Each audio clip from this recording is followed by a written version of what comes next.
श्री सुखदेव जी बोले, हे राजन, एक दिन प्रातःकाल श्री कृष्ण जी अपने बाल सखाओं के साथ गौ चराने हेतु वन में जा रहे थे। कस का भेजा राक्षस उन्हें मारने के लिए विशाल अजगर का रूप धारण कर मार्ग में आ बैठा। उसका नाम अघासुर था।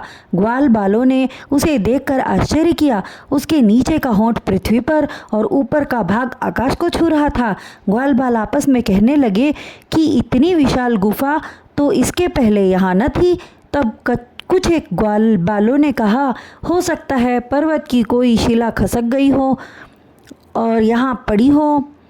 वे इस तरह की बातचीत कर ही रहे थे कि अघासुर के मुख के पास जा पहुँचे।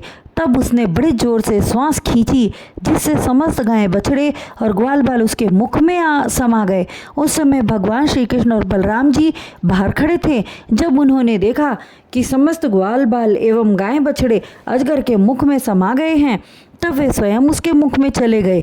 कृष्ण और बलराम को मारने के लिए वह आया ही था।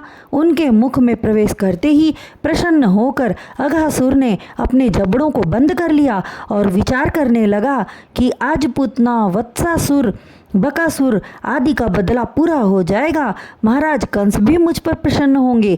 हे महाराज परीक्षित, जिस समय अघासुर इस तरह का विचार कर रहा था, उसी समय भगवान नंद नंदन ने अपने तन का विस्तार करना आरंभ किया और कुछ ही क्षण में उनके विशाल शरीर से अघासुर का पेट फट गया और उसकी मृत्यु हो गई।